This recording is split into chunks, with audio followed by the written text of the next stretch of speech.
Assalamu alaikum students, hope all you are fine. So this lecture is for class 5 students and this lecture number is 5.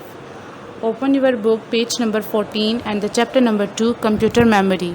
First of all we have to discuss that what is memory. मतलब कि memory आपके पास क्या चीज़ होती है.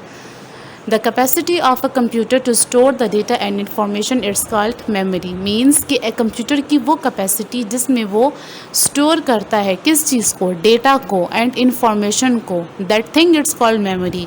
Memory क्या होती है? Basically यादाश्त होती है. जैसे कि हम अपने माइंड में डिफरेंट टाइप की चीज़ों को, डिफरेंट टाइप के काम को स्टोर करते हैं, मीन्स कि उनको याद करते हैं. तो वो चीज़ें जब हमारी याद रह जाती हैं, that thing it's called memory. ये कहाँ याद रहती है? हमारे ब्रेन में, and the brain is a source of memory. ठीक है, तो ये आपके पास क्या है? ज़रिया है किस चीज़ का? मेमोरी का. तो दोबारा से पढ़ते हैं. The capacity of a computer to store data and information it's called memory. तो ऐसी कैपेसिटी कंप्यूटर की जो कि स्टोर करता है, सेव करता है इंफॉर्मेशन एंड डेटा को, वो आपके पास मेमोरी कहलाता है. Now next topic is use for. मतलब कि मेमोरी आपके पास किस चीज़ के लिए यूज़ होती है? It is use to store the input as well as output.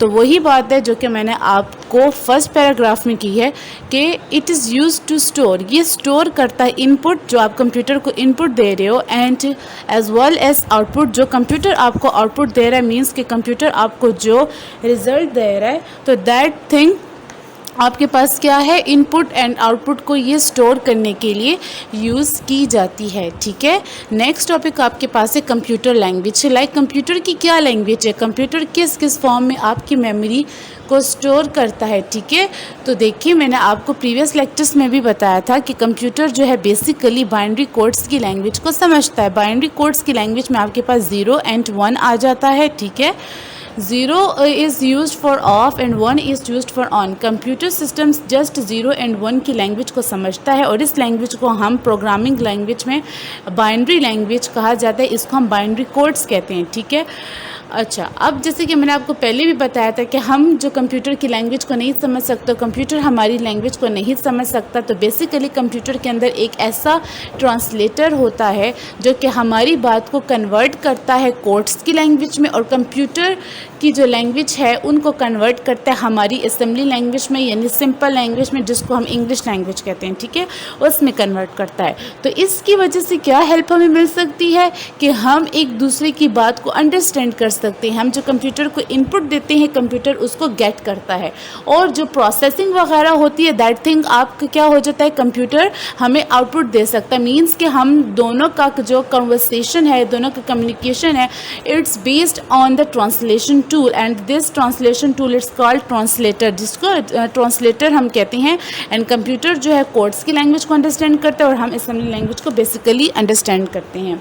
Next topic आपकी जो बुक पेज नंबर 14 है, वहाँ पे आपको मेमोरी के कुछ डिजिट्स और कुछ बाइट्स वगैरह दी गई हैं. मीन्स के जो मेमोरी है उसकी क्या इंचेस हो सकती हैं, क्या वेट हो सकता है, क्या ग्राम हो सकता है, क्या किलोग्राम्स हो सकता है.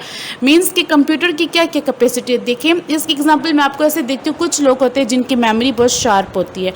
अगर हम बचपन की एग्जांपल दें तो बचपन की कुछ बातें, हम छोटे होते हैं, हमें ज़्यादातर बातें याद नहीं हो सकती. अगर मैं 2-3 ईयर्स के बच्चे को डायरेक्टली 9-10 में बिठा दूं तो क्या वो इस चीज़ को, क्या उस लेक्चर को वो नोट कर पाएगा, क्या वो समझ पाएगा? नहीं ना. जैसे जैसे इंसान स्टेप बाय स्टेप बढ़ता जाता है, इसी तरह इंसान की मेमोरी जो है वो भी शार्प होने लगती है और वो इन मेमोरी में इंक्रीज़ होता जाता है.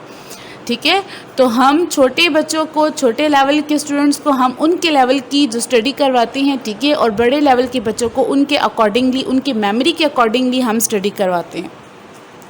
तो कंप्यूटर को मेजर करने के लिए हमारे पास जो है डिफरेंट टाइप की जो है हमारे पास डिफरेंट टाइप की टूल्स होते हैं, जिसको हम लोग वेट कहते हैं, ग्राम्स कहते हैं, किलोग्राम कहते हैं, एट्सेट्रा. ठीक है, तो बेसिकली कंप्यूटर को हम मेजर करते हैं बाइट के थ्रू. ठीक है, जैसे कि BYTE इसको आप वेट पढ़ते हैं.